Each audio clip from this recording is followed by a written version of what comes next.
Elizabeth Otavalo en la Asamblea Nacional hace una narrativa completa de qué fue lo que pasó con María Belén Bernal, una vez que están ya precisamente mirando qué actos se cumplieron, qué actos no se cumplieron, dentro de la fiscalización que hace precisamente esta Asamblea.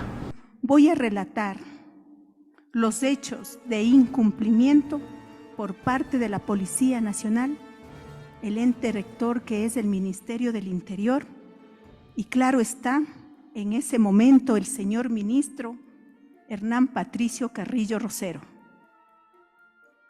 Comparezco ante usted porque como madre de María Belén Bernal y también mi nieto Isaac se quedó huérfano, hemos recibido un daño gravísimo producido por las acciones y las omisiones e incumplimientos de los servidores policiales, lo que ocasionó que la madrugada del 11 de septiembre del 2022 se le haya quitado la vida a mi hija María Belén Bernal Otavalo a manos del teniente de policía Germán Cáceres del Salto en el interior de la institución del Estado. Esto es la Escuela Superior de Policía General Alberto Enríquez Gallo. A pesar de que los servidores policiales tienen el deber primordial de proteger la vida de las personas, y más aún si son de un núcleo familiar. En la tarde y noche del sábado 10 de septiembre del 2022, Germán Fernando Cáceres del Salto, teniente de policía, instructor de la Escuela Superior de Policía, con autorización del general Giovanni Ponce, servidor policial con cargo de general, por medio de memorando y por disposición sale a cumplir un partido de fútbol en el Rancho San Vicente. Cabe señalar, señores asambleístas, que no fue la primera vez.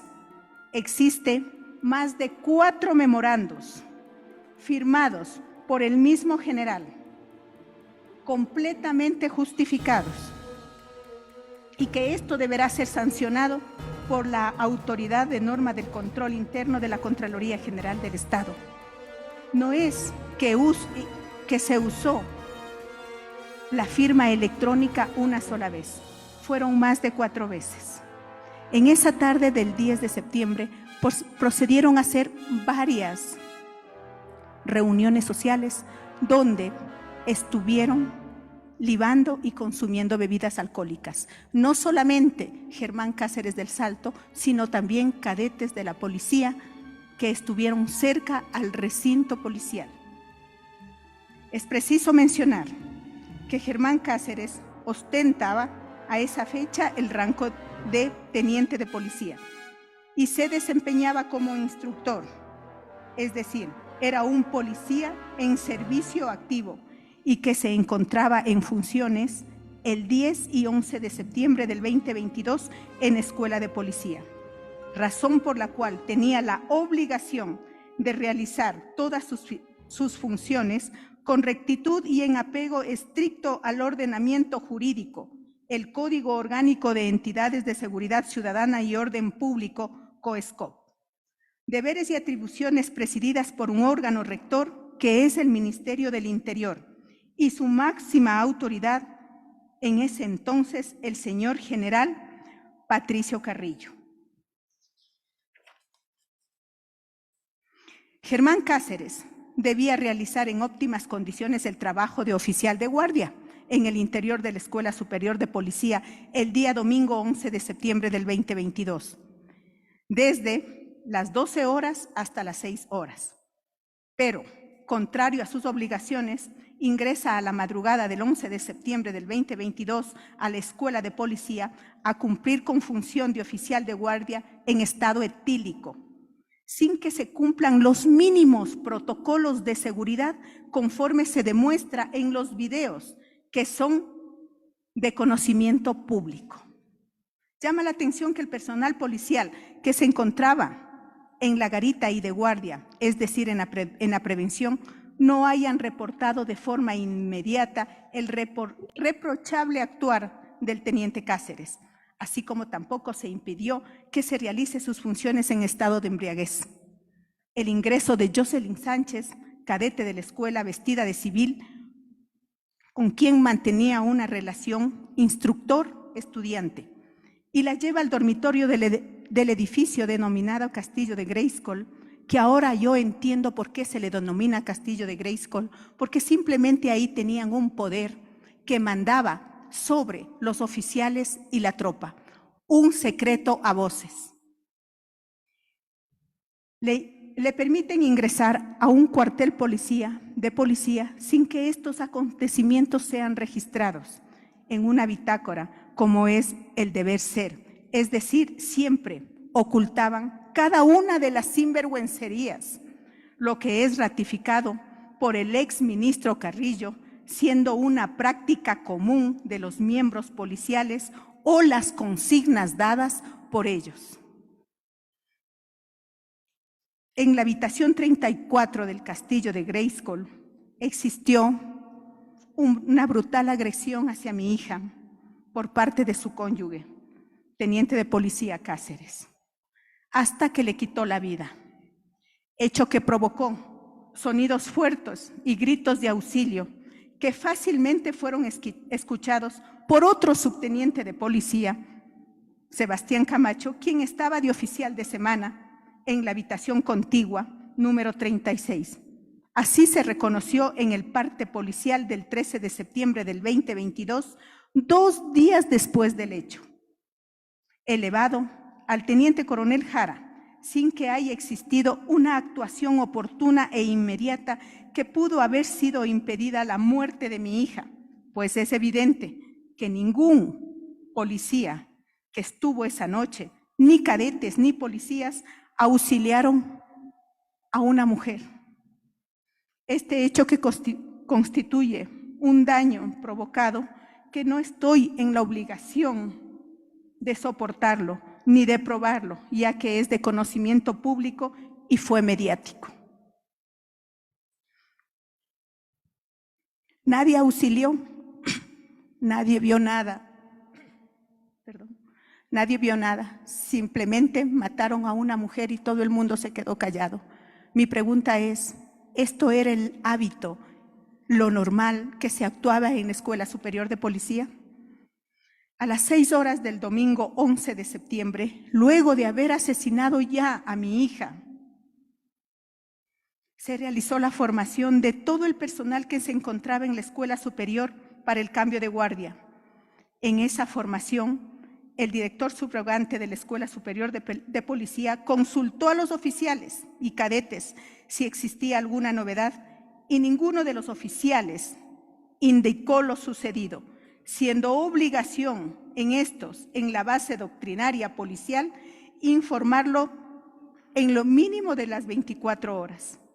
Y más aún, cuando en el inciso artículos 558 del COIP obliga a que los miembros de la Policía Nacional deben prestar auxilio, proteger y transportar a las víctimas de violencia contra la mujer o miembros del grupo familiar y elaborar mínimamente un parte. El ministro Carrillo tiene razón, que la Policía Nacional no está preparada ni tampoco conoce, ni tiene procedimientos de protección de la tutela a las mujeres, siendo la autoridad máxima en ese entonces del Ministerio del Interior. El 12 de septiembre se denuncia la desaparición a la DINASET, donde claramente se evidencia los rangos jerárquicos de todos, los halagos que le hacen al teniente con consideración y excluyéndome a mí como madre como del proceso. A las 22 horas, DINASET ingresa a la habitación de Germán Cáceres en la Escuela Superior de Policía haciendo un allanamiento y observan que está totalmente desarreglada y Cáceres no permite que se realice las pruebas de máculas de sangre y solicito me ayuden y que arresten para que evidentemente haya una persona que pueda decir la verdad. Sin embargo, se determina un falso macabro espíritu de cuerpo donde ni siquiera le quieren tomar detenido. Es decir, para el 12 de septiembre, los generales Ponce, Luna, Zarzosa, Olivo, López sabían ya de la desaparición de María Belén Bernal y supuestamente no informaron al comandante de policía y por ende al señor ministro. Tampoco fueron investigados de oficio. Eso me parece bastante raro. Cuando son jefes de la DINASEC, director de inteligencia, y los dos generales hablaron directamente con Cáceres. A estas fechas, el señor ministro ya se ausenta del país. El señor Patricio Carrillo se va del país tenía un compromiso social del matrimonio de su hija, mientras yo, a partir del 13 de septiembre, tenía que empezar la búsqueda de mi hija sin que haya ninguna respuesta. El 13 de septiembre, la DINASED localiza debajo de las gradas escondidas en una funda negra la cartera, billetera, celular, zapatos y una chompa de María Belén Bernal.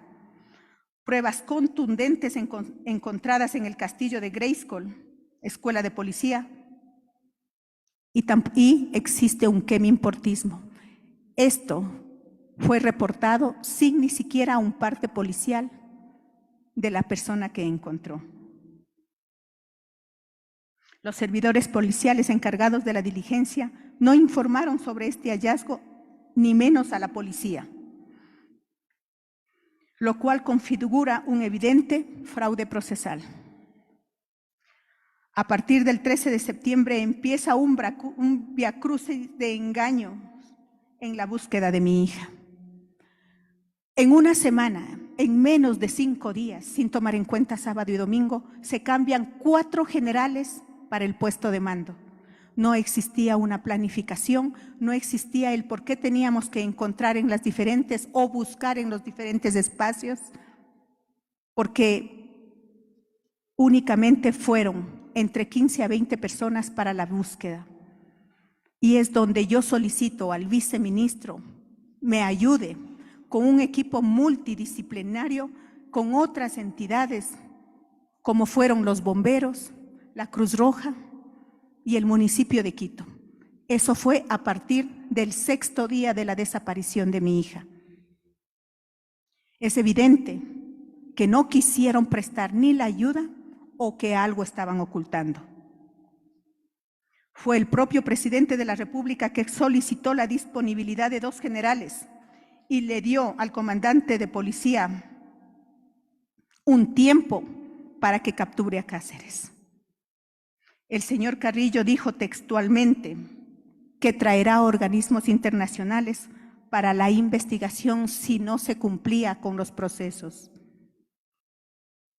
El 20 de septiembre empezamos. No entiendo por qué el 20 de septiembre,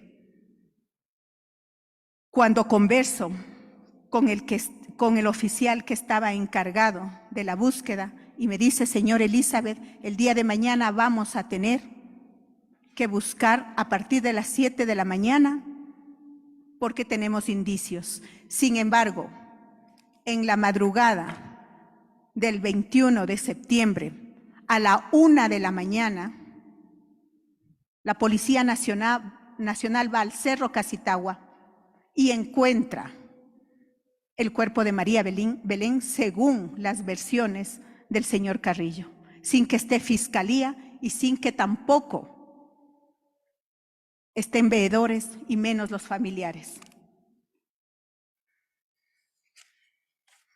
Yo quisiera, por favor, que este momento pasen unos videos. Enseguida. ¿Cuántos son? Son 2 de corto tiempo, señor presidente. Por favor.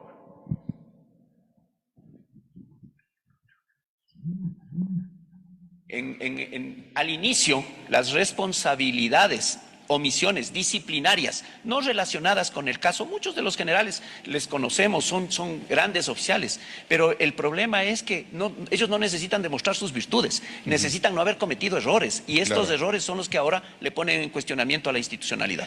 ¿Debió usted cancelar su asistencia al matrimonio de su hija para manejar mejor la crisis? ¿No fue un error eso? Cuando yo viajé, la crisis todavía no existía, y cuando yo me enteré, inmediatamente me regresé. ¿Cuál fue su peor error en este caso?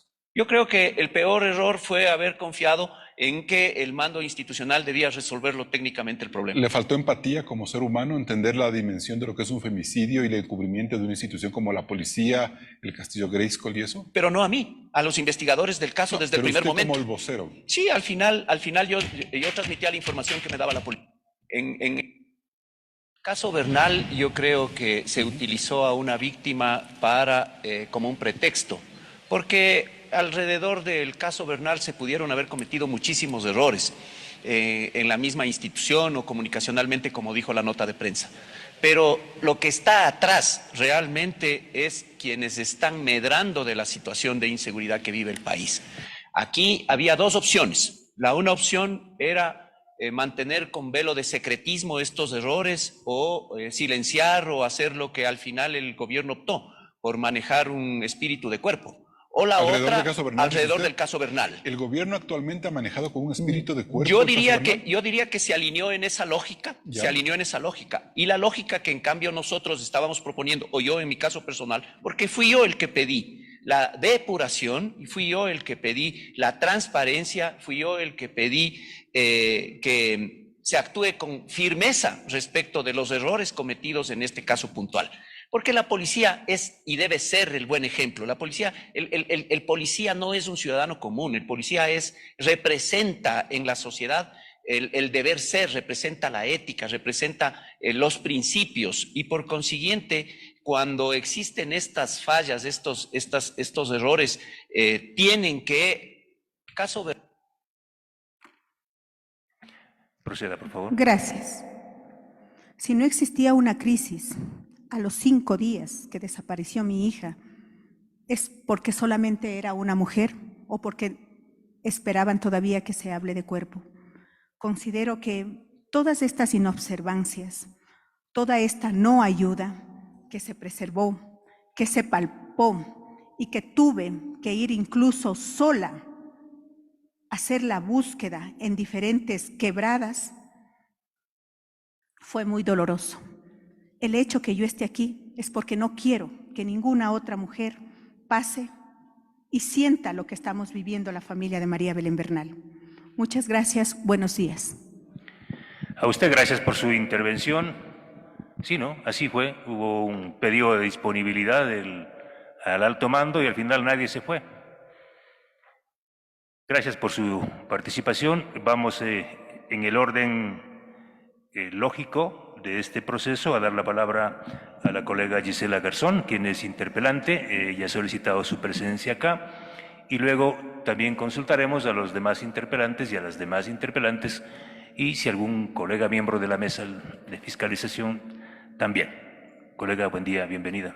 Gracias, presidente. Buenos días al equipo de la comisión, señora Elizabeth, a su equipo jurídico, a quienes están aquí presentes, a los medios de comunicación y a quienes están siguiendo este proceso. Primero quiero hacer un contexto, presidente, porque es importante que se ponga sobre el centro una fiscalización cuando se trata de la vida de una mujer.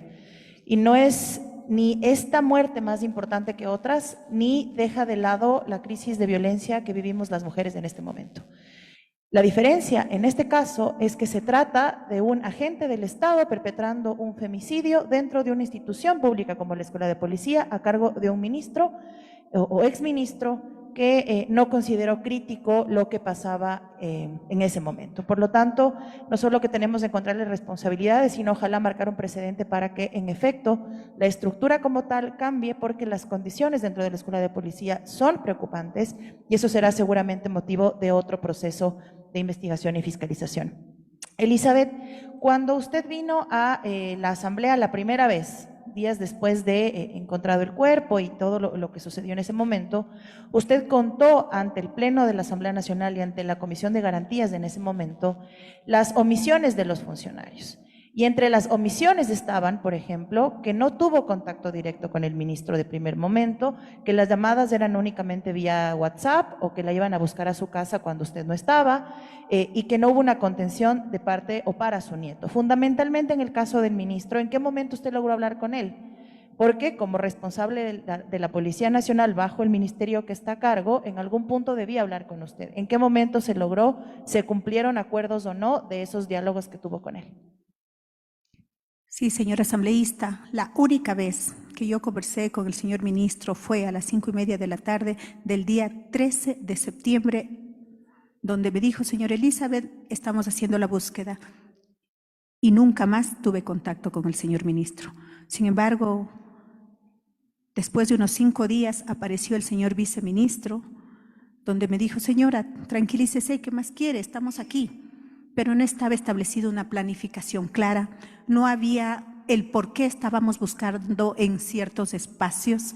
Yo sugerí, como Elizabeth Otavalo, afortunadamente tengo conocimiento de planificación, se creó un puesto hasta de mando para tener una guía, para saber el por qué. Sin embargo, siempre hubo un ocultamiento, siempre hubo un mal llamado espíritu de cuerpo. Ellos, les vuelvo a mencionar, en 5 días de búsqueda cambiaron 3 veces a los generales que dirigían esa búsqueda. ¿Por qué? No sé. Ahora, cuando se encuentra el cuerpo, salió en Televisión Nacional el ministro trepado en una moto, y de acuerdo a lo que usted nos ha dicho, las horas no coinciden. ¿Usted supo de esa búsqueda? ¿Estuvo en el momento en el que el ministro apareció en cámaras? ¿O cómo estaba o bajo qué condiciones le informaron a usted? El propio señor ministro Carrillo informó que le habían dado a conocer la Policía Nacional en la madrugada del 21 de septiembre. Yo no conocía, yo estaba en la Fiscalía en unos procesos y luego yo supe, sin embargo, él también dijo en una rueda de prensa que habían identificado a María Belén por un tatuaje que ella tiene. Ella no tiene ningún tatuaje. O sea, mentiras tras mentiras, y para eso el dolor de una madre que tenía que soportar esas mentiras. En cadena nacional y en redes sociales el presidente Lasso dijo había solicitado la baja del general Freddy Goyes. Sin embargo, luego se supo que le habían dado vacaciones. ¿Usted conocía que se tomaban resoluciones internas en torno a sanciones de los funcionarios que estuvieron implicados y que estaban bajo el mando del exministro? Nunca nosotros tuvimos una apertura para los procedimientos administrativos disciplinarios por parte de la Policía Nacional. Solamente fueron ofrecimientos como el propósito de un engaño, como el propósito de maquillar lo que estaban haciendo dentro. Nunca tuvimos, hasta la semana pasada, ninguna entrega de información por parte de la Policía Nacional. Si bien es cierto, nos recibían por parte del Ministerio del Interior después del ministro Zapata, pero en el proceso con el ministro Carrillo absolutamente nada. ¿Cómo usted logra tener y llamar la atención del gobierno y del país al momento en el que logra un respaldo a nivel mediático y que lo hace de manera contundente? Pero antes de eso ya estaban pasando acontecimientos. No tuvo ningún tipo de contacto a través del Ministerio del Interior, no tuvo ningún tipo de contacto a través de la Escuela de Policía. Es que empiezan a aparecer luego que esto se conoce a nivel nacional, ¿correcto? Empezamos a hacer presión mediática a partir del 13 de septiembre, donde no encuentro a mi hija y tampoco la policía me ayuda. Sin embargo, tranquilícese, señor Elizabeth, ya va a aparecer. Afortunadamente, yo me lograba entrar a la policía, pero ellos no me permitían. De hecho, la madrugada del 12 de septiembre, a la 1 de la mañana, yo entro a la Policía Nacional, pero ellos no quisieron dejarme entrar. Siempre hubo algo que tapaba. No querían que Elizabeth Otavalo esté dentro, y yo quería estar en todo. Así que ahí es donde yo clamo y ruego por medio de los medios de comunicación que fueron muy aliados, organizaciones sociales, de las organizaciones de derechos humanos y las mujeres, y empezamos a hacer presión mediática. Ahí recién dan al caso la importancia que se necesita, porque solamente era una mujer desaparecida. Finalmente, ¿Cómo usted da a conocer a la Fiscalía que esto estaba pasando? Porque se trataba, en el caso de Cáceres, de un policía en servicio activo, que tenía normas que cumplir, que tenía reglamentos que cumplir, que tenía el tutelaje de un ministerio a cargo de la policía. Por lo tanto, si es que ya había un antecedente, también hubo omisión en el lapso de tiempo en el que sucedieron los hechos y que usted tiene conocimiento y logra denunciar. Bueno, la Fiscalía también cometió errores, porque el fiscal, yo le decía que las versiones que daba el señor Cáceres tenía algo de oculto. Cuando fuimos a la DINASED, ellos siempre trataban de cubrirle al señor teniente, porque claro está, quien estaba designada era una subteniente de menor rango, y quienes cogieron la versión eran unos señores de tropa. Sin embargo, era el teniente. Es por eso que a mí me deslindan y me dicen que me vaya, pero yo no lo hago y yo lo sigo. Sigo hasta mi casa y la Fiscalía sabe muy bien en qué momento el fiscal debió detenerle y tampoco lo hizo. No podíamos decir nada más, sino que simplemente cada paso que se ha dado dentro de este proceso, hay muchos pasos que tienen vacíos que algún momento tendrán que salir a la luz.